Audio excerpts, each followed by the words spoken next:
Now, what is it? What is it about our workplace? What is it about our ethics that despite an explicit policy, we know that SEBI has mandated there would be a woman independent director. And we also know how many companies still fall short of it and do not comply and rather pay fines than have a woman director. What is it? Whether it's in, and it's not just banking specific, or it's not just specific to other sectors, but all across. What are we doing about it? What is the way ahead? What is the way ahead? And what do we need to do? I am really blessed to be part of this wonderful panel. Shamika, I'm told, will be joining us soon.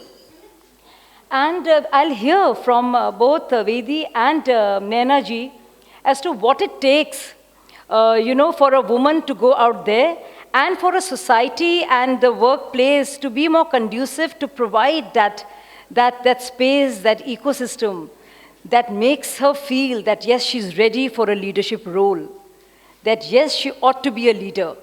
There's a joke about this, when the feminist movement started in the US, that so many thousands of women said they will no longer be dictated to and promptly became secretaries. So there's a joke about that.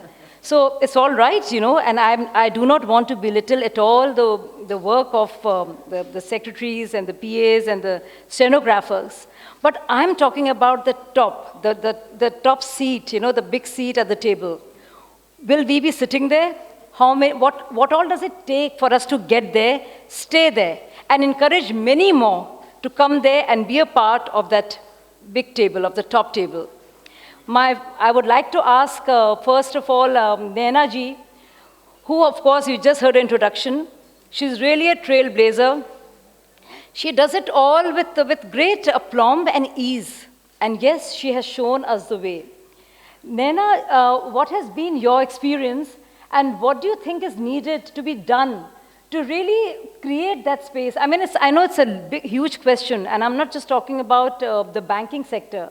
But whatever you've seen, in the corporate world, in the world of business, the space of women, the attitudes, the dynamics, male and female, what ought to be done more besides the explicit policies to make it more easy for more and more women leadership to be there? Primarily, I think at the base of all of this has to be the DNA of an organization. Some get it, some don't. Some make excuses. Others try, but maybe not necessarily direct their energies in the right spaces. And those that have got it and have directed the energies in the right places benefit. I was quite struck to see an article, as some of you might have been, of the big billion-dollar sale that Flipkart did. And the entire team that ran it was women. So this is the biggest event in e-commerce. The sales on a single day are multiples of the size of companies like Hindustan Unilever in terms of just one day's revenues. And a company of that order thinks it right to entrust the entire team to women that work with them, because those women are equipped, they're skilled, they're there because they're good at what they do, and they're given the opportunity. Yes. So the DNA of the organization is right because it attracts the talent, and the DNA of the organization is right because it entrusts that talented group with responsibilities around very critical events. In fact, dare I say, their most important event of the year.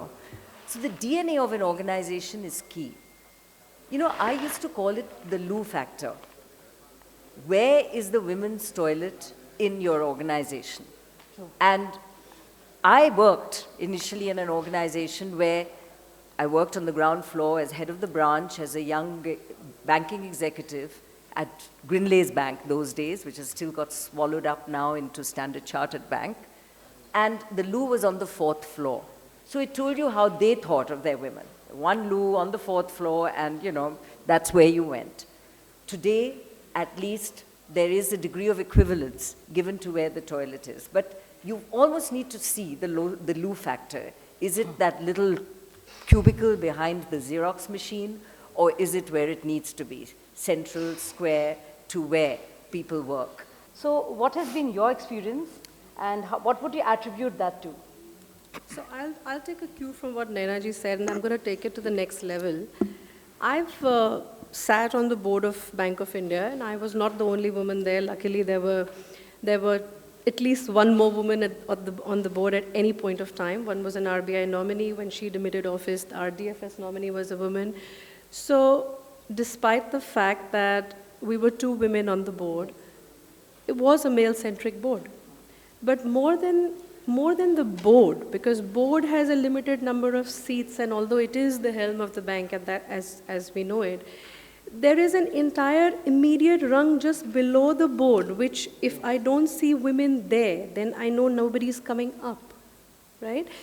Now, we could be nominated as independent directors on the board, and we could be coming out from different walks of life, different professions, and we could be put there because the government or the bank or any PSU thinks we might be adding some meaning to that organization. But the core strength of any organization does not come necessarily from the independent directors.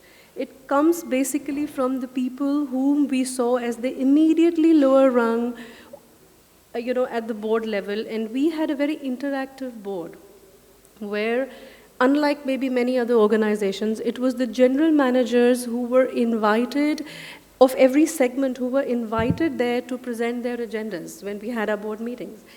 And it's very unfortunate that even in our bank, where I'm telling you that two women sat on the board, there was only one lady who used to be representing, and not as a general manager, but as a DGM or even a level lower.